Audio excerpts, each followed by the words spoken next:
Yeah, I just make it up. It's all Photoshop, really. I just splash water on my face. Go and stand outside, Photoshop the PB and all that stuff from Strava, and then go another 20-minute 5K.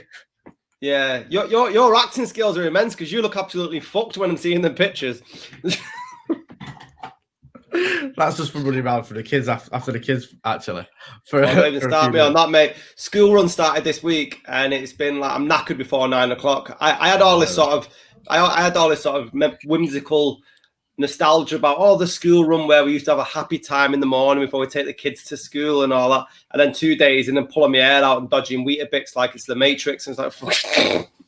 Did you think of it like it was like some out of Downton Abbey or something in your mind? It was like, oh yeah, it's great. We go down there and we're all happy and jolly, and yeah, like the house on the prairie sort of thing. We were skipping to work. The weather was always great. You know, I got on with the parents in the schoolyard, and none of that is true in the slightest. I can't stand other parents at school. Sorry if any are watching. You know, it's not personal. Mate, it's worse than the ghetto, the playground. The streets are hard, man. These streets are hard. Mate, it is. It's like honestly, like the stories I hear when I take the kids when I do the school run. Like it's proper like battle lines are drawn. It's like trench warfare, mate. You know what I mean? You need to pick a side when you walk into that playground. Honestly, mate, I'm on edge. I'm like, right, like she don't get on with her, and he don't get on with her, and it's like, sorry to interrupt. They're going out in a minute, the kids. They're just having a little play before they go out. Right, go and get your shoes on. You're going out now. Right, leave it there. I'll sort that. Go on. Go and get your shoes on. Esme. Right, you've got yours on. Very good. Go out there. Right, I'm doing something now. I'm busy. Right, thank you. I do love your PG parents in there because you know people are watching on camera. Mate, talking talking about Abby. That's what I'm like when I'm telling the kids off in front of people. Yeah. No, if you do that again, and there'll be no more supper. And he's looking at me like, what?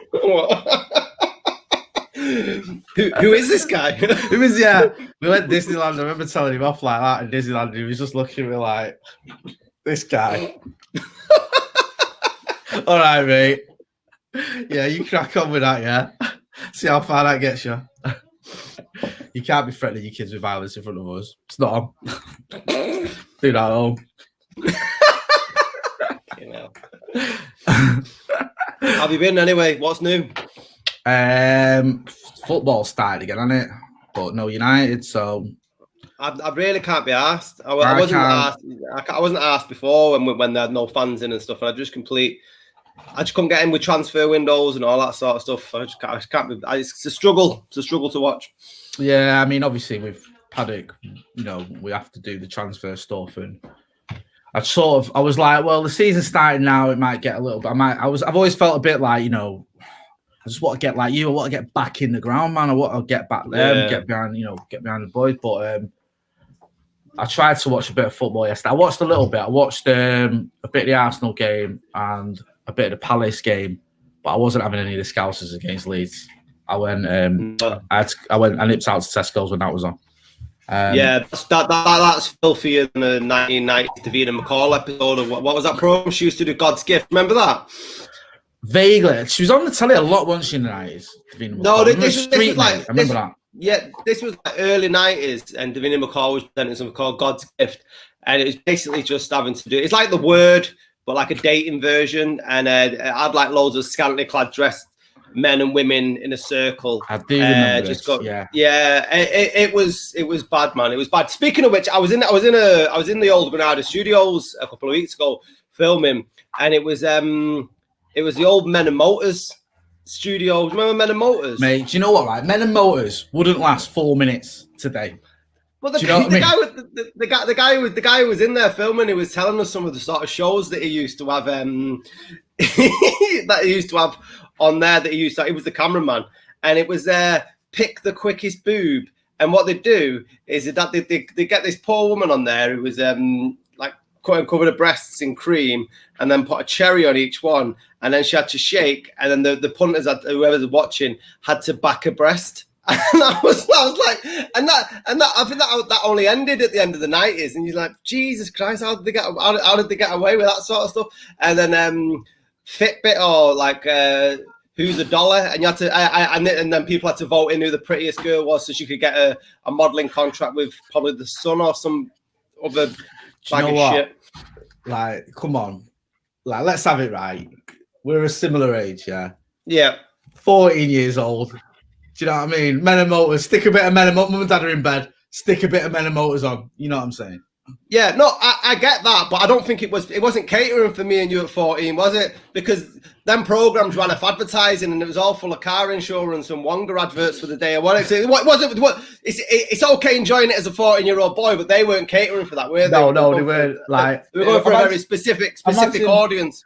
Imagine you pitching that now. You going into ITV or whatever. I've got a great idea for a show. Oh yeah, go on then, mate. Yeah, go on. What do you want to do? We get some woman, right? Yeah, I'm liking this. We like female-led content. Great stuff. Yeah, what do we get her to strip down with no clothes on, and we cover her in cream, and then get her to shake her tits. Scotty, this is security. They're going to escort you from the building now. And I'm.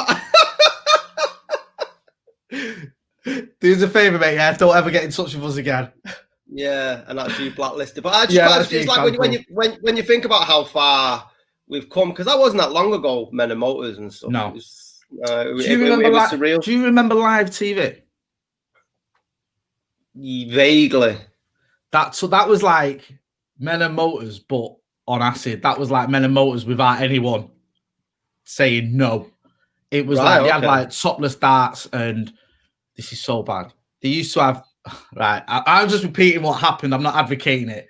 They had a little person or a dwarf on a trampoline doing the weather. Like that. I'm not making this up, right? People watching this thinking Jay's making this up. I'm not. Honestly, that's the sort of stuff they had. They had strip mastermind. So it was mastermind. If you got a question wrong, you had to strip off. And they spin round like with the Billy Bollocks on the big chair. It was all women. It was all women who did it. Of course it was. Of course. It was so set. It was like, you know what? It wouldn't last 5 minutes today. But like, this was a real channel, live TV. It was just like, honestly, it was no holds barred. Like anything when you can just imagine them just getting levered. A load of like lads, like you know what I mean, like proper sort of gammons. Like, I know what we should do. We should get. Do you know what I mean? We'll get some dwarves to do the weather on a trampoline. Great idea. That's it. It's back to one of our old episodes of Kitchen Talk. You know, I've got this great idea. We'll get a little person doing the weather, and there was other guys like, yeah. But we need him bouncing. Do you know? And that's so we can stick a cloud on Scotland. That's what you won't be able to reach otherwise. Yeah, honestly. Poor bastards that fucking. It was shocking. If I can find any evidence for it, I'll slam it in here so people can see that me and you are not just making this shit up. But this is actually what went down in the 90s. Yeah, and we have come a long way since the 90s, because back in the 90s we did podcasts or YouTube channels didn't exist, but now they do. And this is Scotty, and that's Motta, and back for another episode. Obviously, it's been a quiet week, and if you have more than 6 friends, you won't be allowed to invite them round to your house. From tomorrow, the government guidelines have gone, even more crazy and less easy to. I need a guidebook. I need like COVID for Dummies or something like that to explain what the fuck is going on in the world. The people that are coming up with these rules they can't even explain it.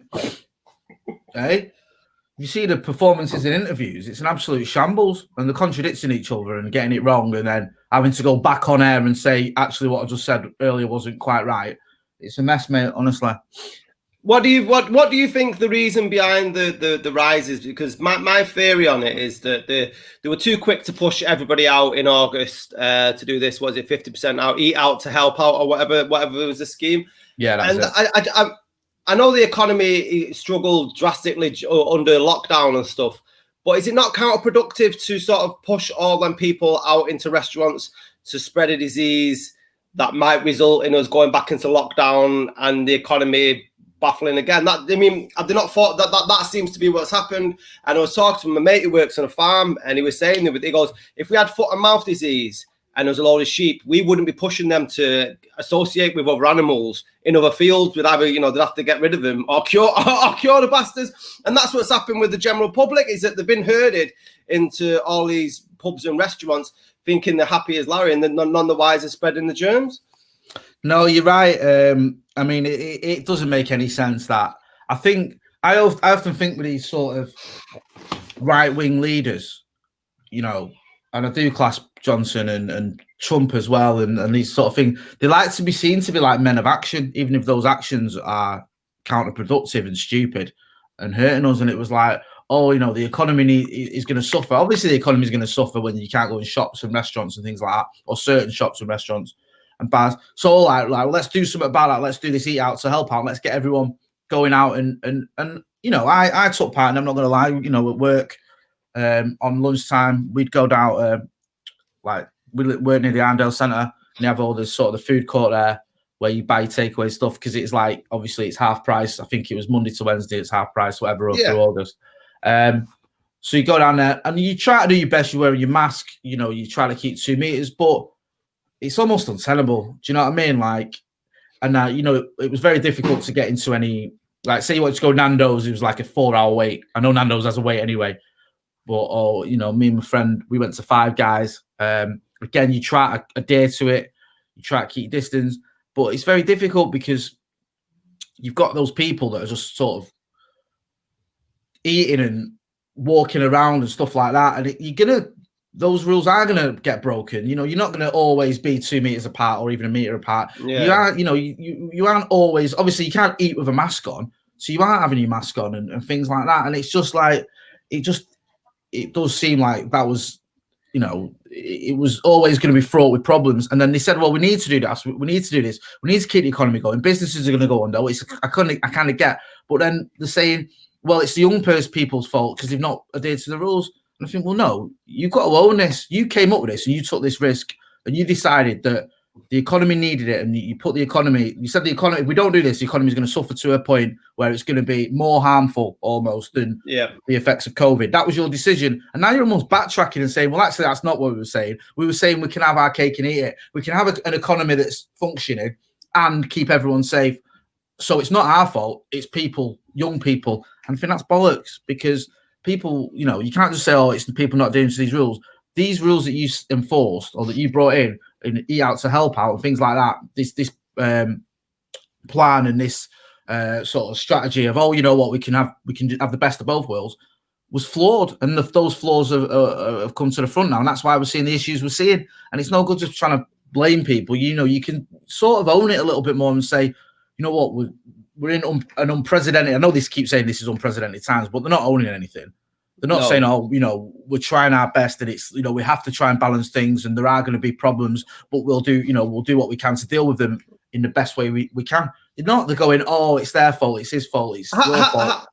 Have you heard them take responsibility for anything to do, anything that's gone wrong in coronavirus? Has there been one admittance of responsibility or, maybe that was a mistake? Ever since the end of March, when it all started, has one Tory MP come out and said, okay, we got this wrong? No, they haven't. You know what I mean? And it's just passing the blame. And I think the puppet master and his cronies below him knew exactly what the outcome was going to be of this help out, tweet out. And that it almost seems manufactured a lot of the mistakes that they're pushing people in to make the mistakes, and they know that what the headlines will be afterwards because they obviously will have expecting a rise. So they're already sitting on these sort of this excuse cabinet of it being the young people. This thing about tomorrow was recording this on Sunday, so on Monday you're only allowed to be in bubbles of six people around the country. But they've given nearly a week's notice, and they've done it over a weekend with that week's notice, and then said to people, don't go out and party like it's your last weekend inside. Well, considering most people had to stay inside for 3 months, and I think a lot of us now are resigning to the fact that we might be going into lockdown again. What the fuck did you expect people to do? And then this morning, what are the papers showing? Photographs from across London, across Manchester, house parties, because people are fearful that we are going to go back inside for a long time. And yes, it's idiotic and selfish, but because of the makeup and how badly it's being managed, it's a repercussion of the actions of the Tory government as to why we're here. That's the reasoning behind it. No, you're right. You've hit the nail on the head. It is the repercussions of their actions. I think a lot of people are fearful of another lockdown. And going back to what your earlier point, mate, about culpability and anyone admitting it.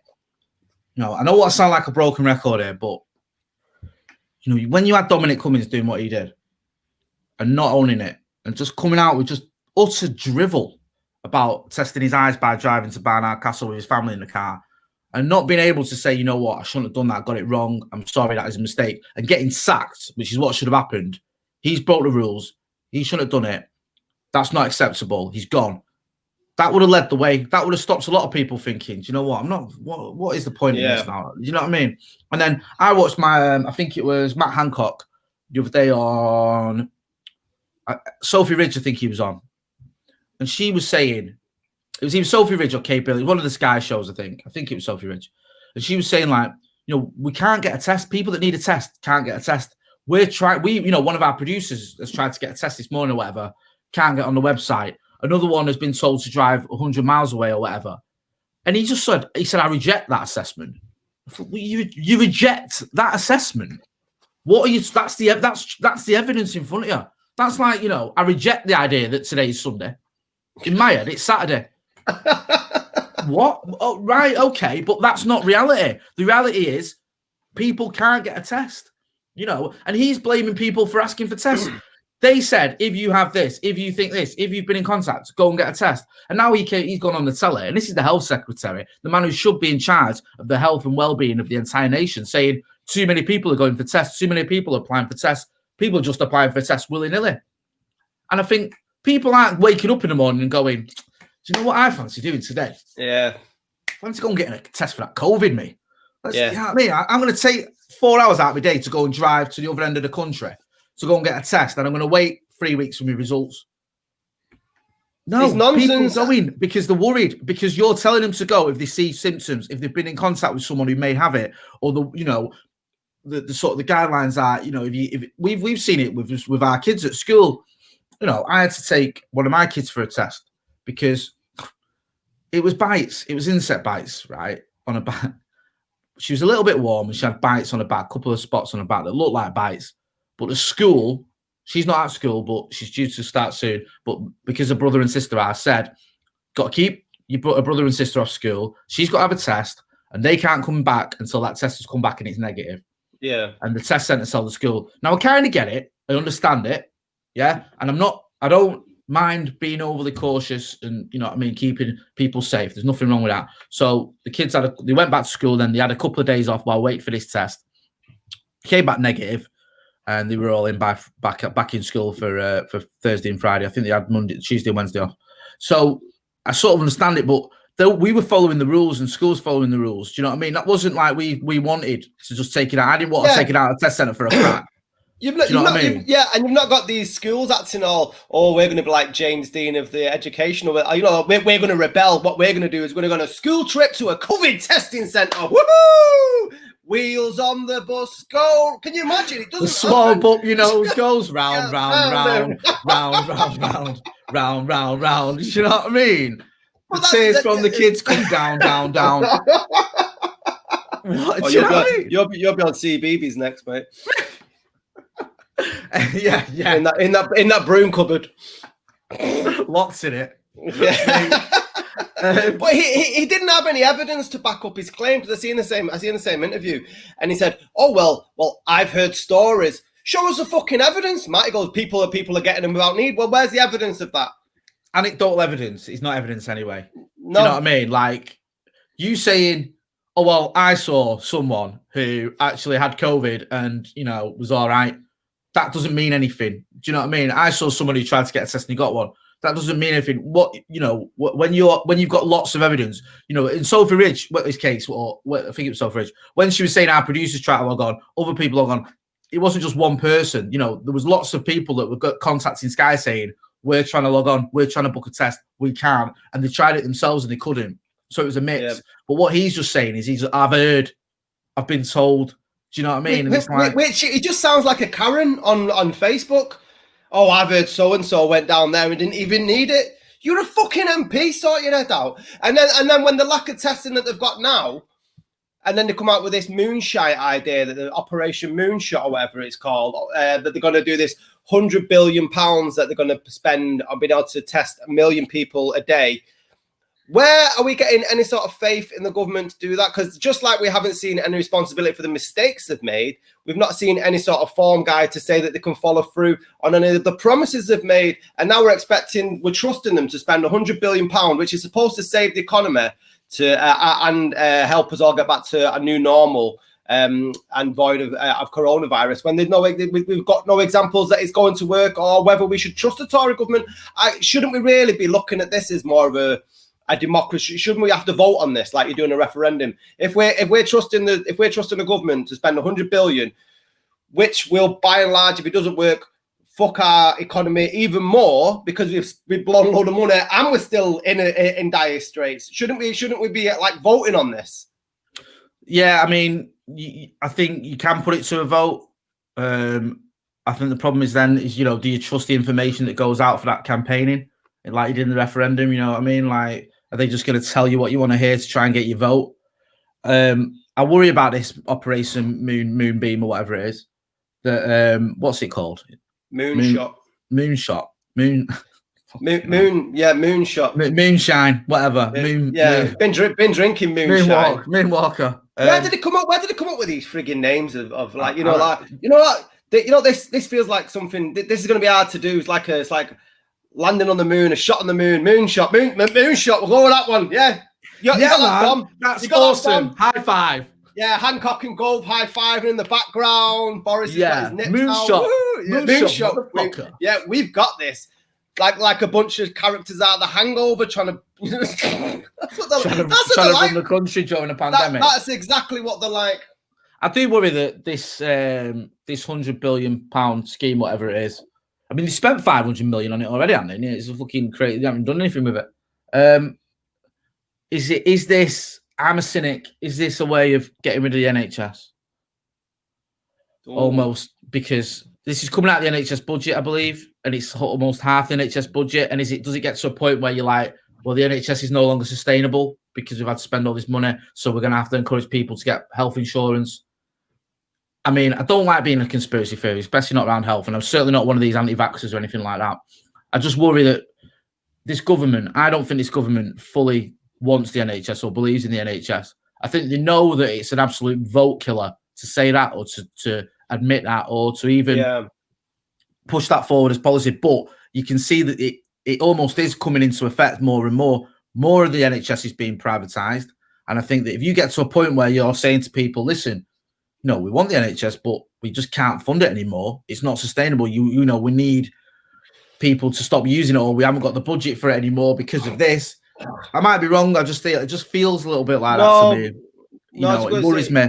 It does, because I don't think the Tories at all want the NHS, and I think that if they had their way, we'd all have private healthcare. And I think you look at everything, every manoeuvre they've made, and everything they do is about making money, not just for themselves, but for the pals and everything. Private healthcare would make everyone a lot of money, especially in their sort of world. And you've heard these noises. You've heard people that have said this in the past. Tory MPs, written papers on it, have made comments, have done interviews on it about the NHS is it's almost like a pipe dream or whatever. It's you've heard. I think was it Dominic Raab when he called it a child's wish list to give it more money. And that was live on an interview when he was campaigning. You think that he's saying that while you're campaigning, or it was like a town hall debate? What are you going to be like behind closed doors? So I just think this government, if they could have their way, if they can take anything or get anything out of this pandemic, then the end of the NHS would be a massive plus for them. But obviously a big negative for the rest of us who rely on it and have used it since birth, since before birth. Our pregnant mums were using the NHS.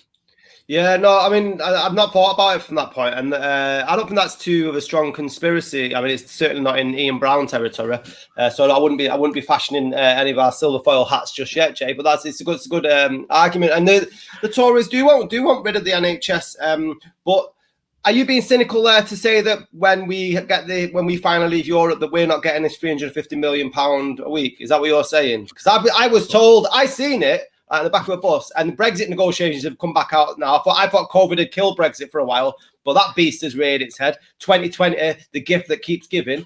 So now Brexit's back. So are you telling me that we're not getting that £350 million a week? Because that goes some way to that Operation Moonshine. I actually think we're all getting a slice of that £350 million delivered by Boris Johnson to our houses. So check, if you get a knock on the door, check it might be in with an envelope full of cash for you, because he's a man of his word.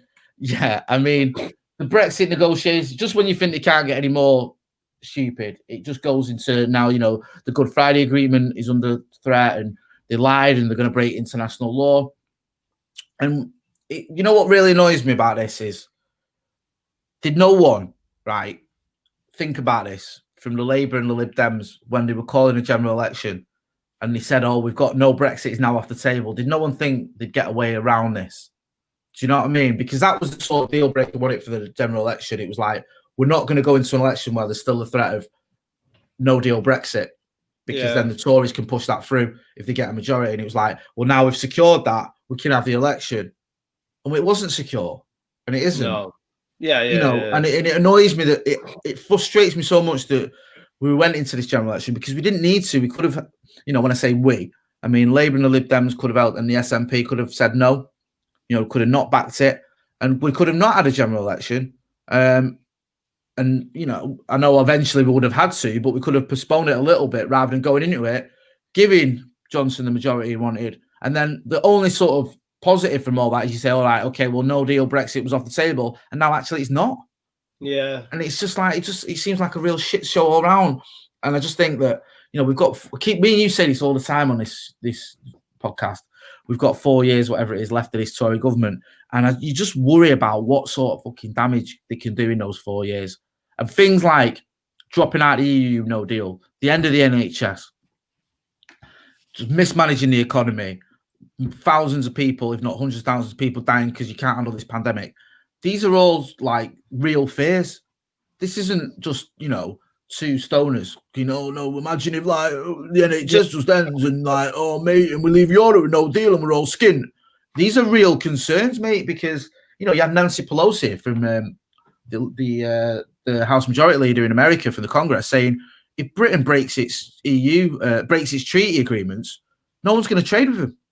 Yeah. No one's going to, you're not going to sign an agreement with Britain knowing that they break it. We break our agreements because it's literally not worth the paper it's written on.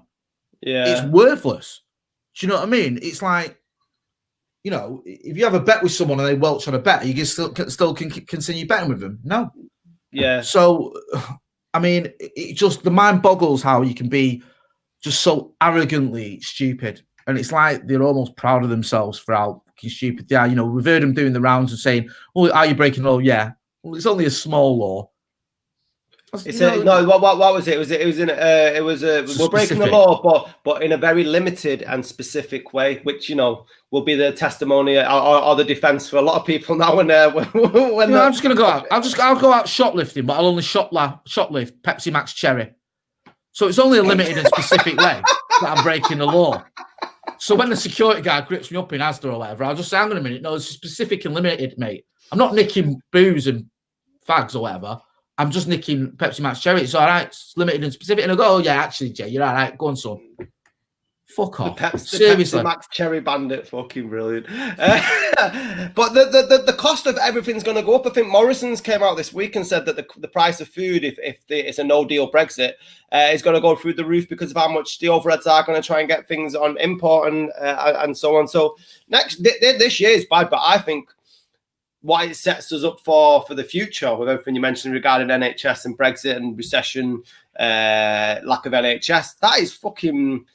This is like a precursor for Armageddon or apocalyptic future. And like you said, that you might think like Beavis and Butthead, reincarnated and just like a bunch of stoners fear-mongering. But these are dark fucking days, do you know what I mean? Dark times ahead of us. One thing that pissed me off regarding the law breaking wasn't so much about the Tory government doing it, because, that's in the nature, that's the character. Well, I wasn't surprised by Boris Johnson going back on his word. How many times has he done it in the past? Ask any of his ex-girlfriends. But it was Tony Blair rearing his head and talking about breaking laws. Sorry, Tony, we went to an Iraq war. Hey, what about that law that you broke? Don't start getting on your soapbox, sunshine, when you've done exactly the same. So I don't think he can cover himself in any glory. No.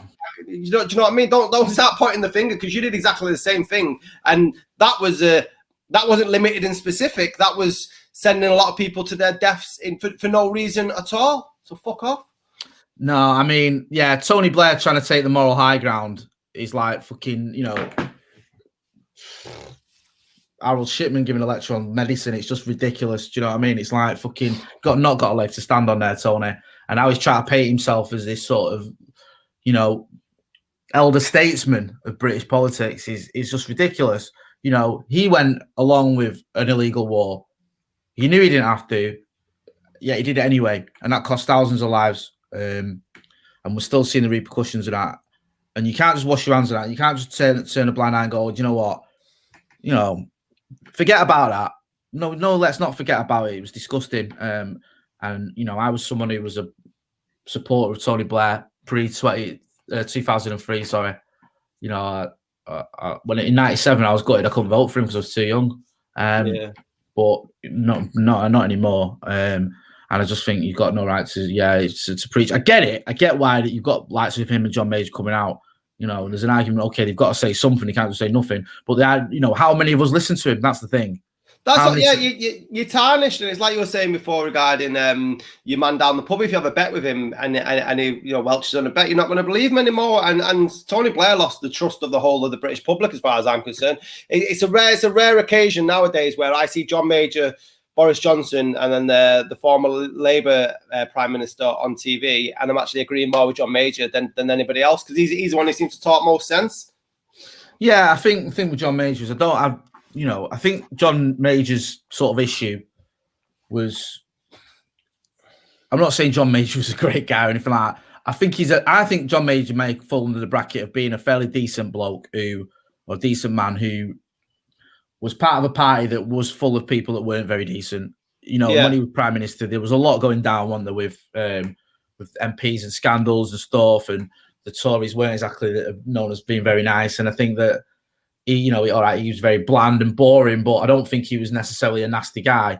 I think he was just in charge of a party that historically and at that time wasn't very nice. But yeah, you know, you're right, and it's like that is. I think a lot of that is for Tony Blair and people like that.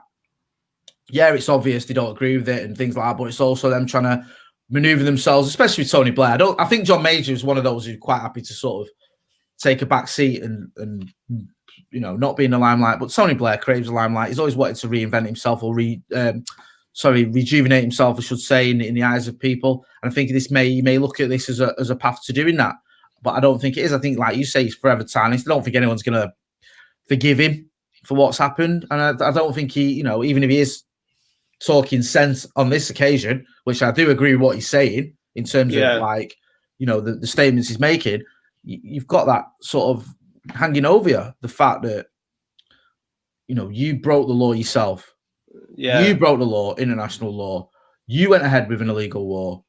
You caused the death of thousands of people. You sent, you know, our own troops to war that they shouldn't have gone. You killed innocent civilians as part of this war. Lots of innocent civilians died. You created a just massive anti-Western feeling across parts of the Middle East. Sort of gave birth to ISIS and things like that.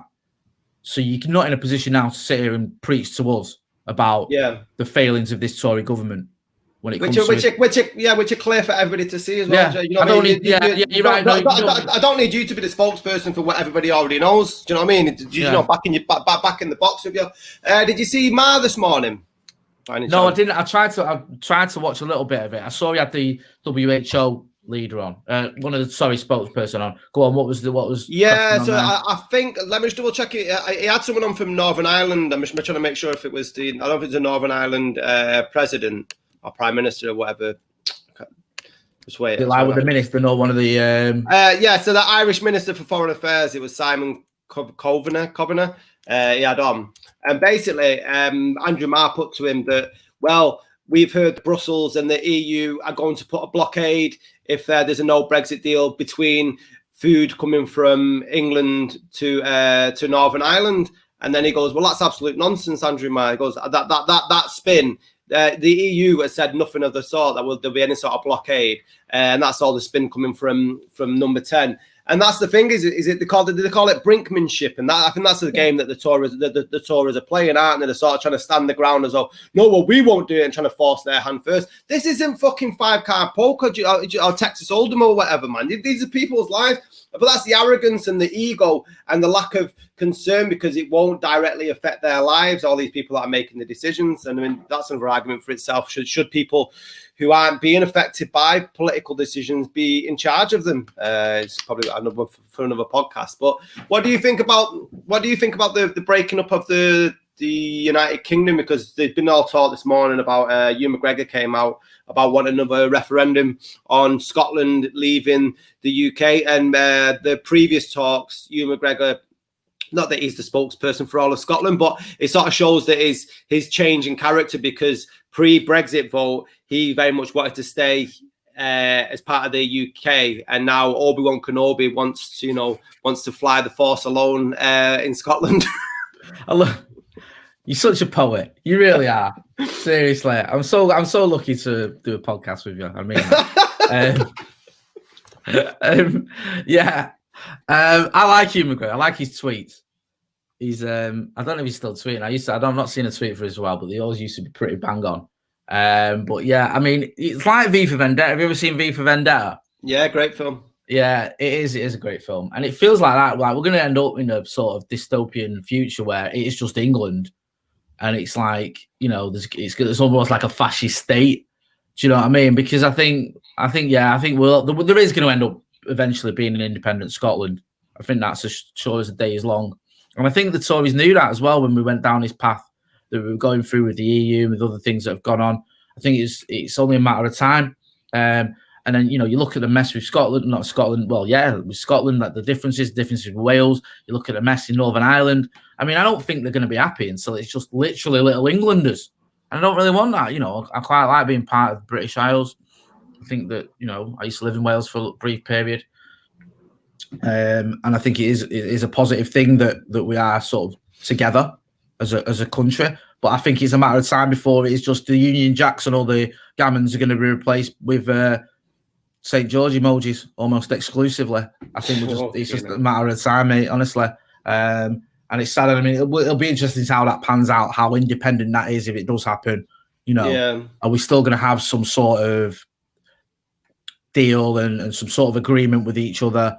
But yeah, I mean, it's very worrying. It's very troubling. And again, when you have people like, Obi-Wan Kenobi who's talking probably more sense than the people who we voted for, then it's really deflating.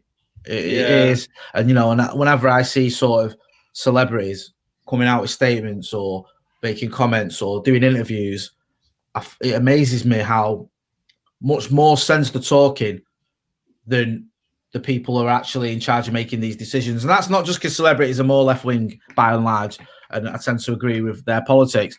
It's just common sense, a lot of it. And it is just general questions and fears that we have. And they're not being addressed or assuaged in any way. It's just like, burying your head in the sand and everything will be all right. Don't worry about it. Well, we are worrying about it. We are, because every week, like you said it earlier, there's just another almost disaster from this government. It is. It's like whether that's a disastrous interview, a disastrous policy, a disastrous update with the economy or the COVID numbers.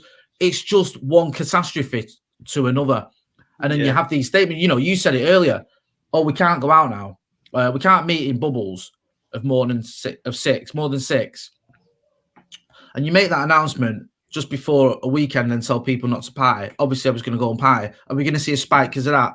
You encourage everyone to go out, eat out, help out. Then you say, oh, there's been problems on the back of that. Well, you're not even blaming that. You're saying young people aren't listening. The messaging is so mixed. Then you're having these sort of, well, Bolton's in lockdown. Well, no, it's not. Well, certain parts of the UK are. Leicester went into a sort of lockdown, and then it's not. It's so confusing that, in Greater Manchester, you can go from one town to the next and there's different rules. I mean, how is anyone meant to have any faith in what is going on when, as you said, the guy that used to be in train spotting has become the oracle almost? It's just daft, honestly. And it's, I'm not a conservative, right? And I say this every time we're on. I'm not. right? But I believe in democracy, and I get the idea that if the Tories get voted in, they're in power, and I would love nothing more than to have faith in them. I might not like them, I might not agree with their policies and their ideals, but I would like to think, okay, at least I have the idea that they're trying their best to keep us safe. Yeah. But I don't have that belief. I don't think they are. I think they're trying the best to make money for themselves and the mates. I think they're trying the best to push through their own agenda at the cost of lives. And people may say that's OTT, but I do. Yeah, I had this argument. I had this argument with my mum and dad and my brother before it actually peaked all this farce, and they were saying, "Oh, you're just having them opinions," because I was foreboding what was going to entail through Boris's leadership and the Tory government through the coronavirus stuff.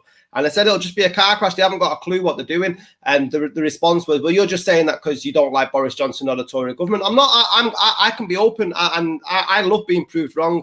And like we were saying last week with Kay Burley, not a Kay Burley fan, but when she does a job well, then you hold your hands up and say that's fine. The same with the Tory government. Nobody wants them to fail. I want them to succeed at what they're doing because they're not going anywhere.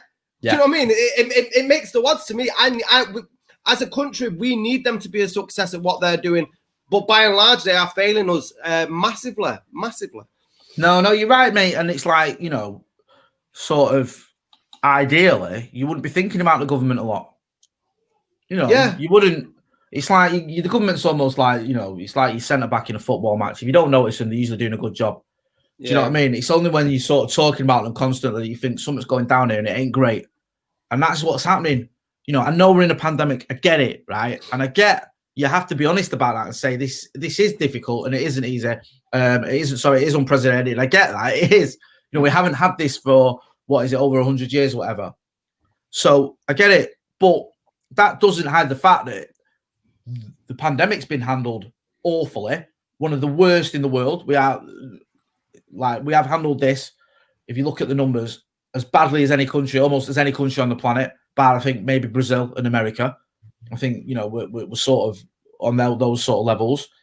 And then you look at us outside the pandemic, the way the economy's been handled, the way the country's been handled, the way that people are being given jobs and roles in the cabinet, the way that it's ran, the way that the government is ran.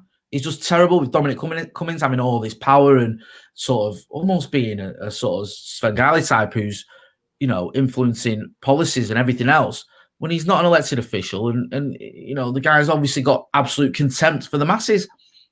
And it's just like, me and you are meant to go, well, they're trying their best, give them a bit of breathing space or whatever, a bit of leeway. Well, no, I think you have to question it. You have to sort of ask for more transparency. You have to call them out when they're not doing a good enough job. I don't know if you caught Prime Minister's question time, Prime Minister's questions the other day, but I saw it briefly. But basically, even like a lot of conservative commentators were saying, Johnson got his ass handed to him by Starmer.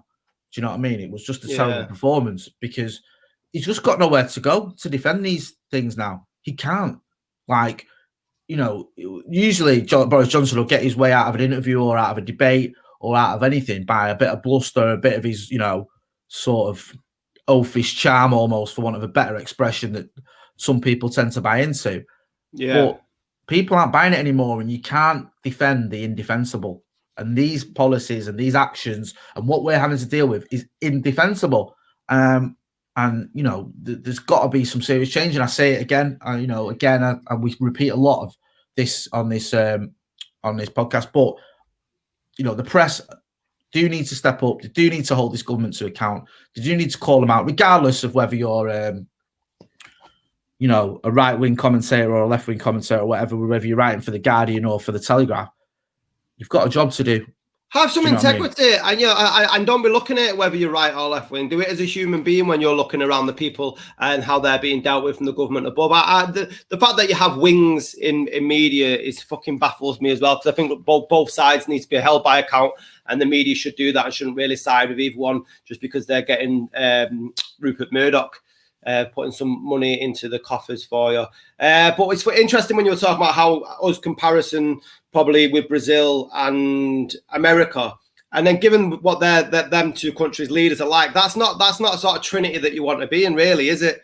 with Donald Trump, Bolsonaro, is it the Brazilian it's president? terrible. But if you look at like I've started reading the news outside of this country to get a better analysis of what's going on, and as I do on other nations' leaders, and no one is laughed at as much as our country is. And like I said, if we do end up just being little Englanders chucking rocks at a moon, because I'm not too sure what we actually generate in this country anymore, that we haven't got an export deal for fucking shepherd's pies or whatever. I don't know what it's going to look like. But anyway, onto greener grasses. Donald Trump, I saw this week, he's going to demand a drug test from Joe Biden because he thinks he's been on the old Bolivian marching powder. That's cocaine, by the way, for those. Oh, is it? Thanks, mate. I didn't know what you meant by that, because I've never heard those drug colloquialisms. Yeah. Certainly never taken any. Well, this is a big day. I was explaining what hippie crack was this morning on Twitter as well. Let's not get into that. Go on, sorry. Jesus, I know, I saw that. Oh my God. Do me a favour. Someone have a word with him. Don't do it again. End the discussion. Do you know what I mean? Yeah, like, I think this is Boris Johnson, Donald Trump trying maybe to get out of the debates. I mean, Joe Biden isn't going to take a drug test. He won't do that. I can't see that happening. Because that is already like bowing down to a bully. Biden's whole thing is that Donald Trump's just a bully. Donald Trump's demanding a drug test from Joe Biden. Surely Joe Biden's just got to tell him to swing there.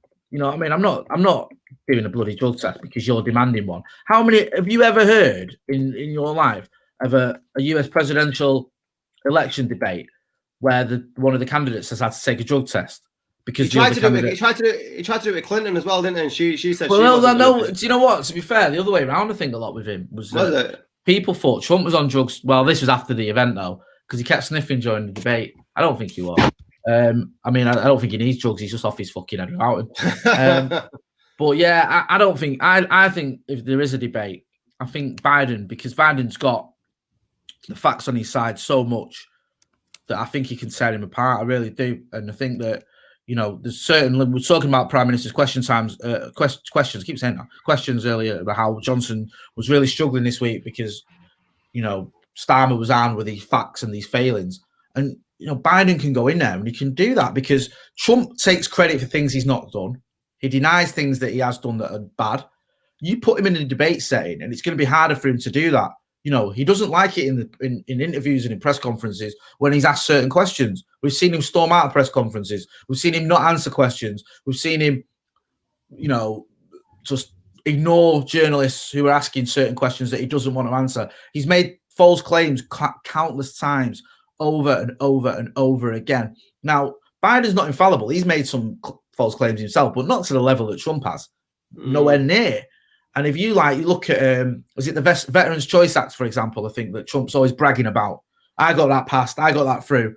That got passed in 2014 under Obama and Biden. Now, Trump, I think it's 2014. Trump has made that claim over 200 times. Now, you put him in a debate with Biden, and Biden's going to be able to say, what are you on about? You keep saying that you got, I think it's called the Veterans Choice Act. Forgive me if I'm wrong.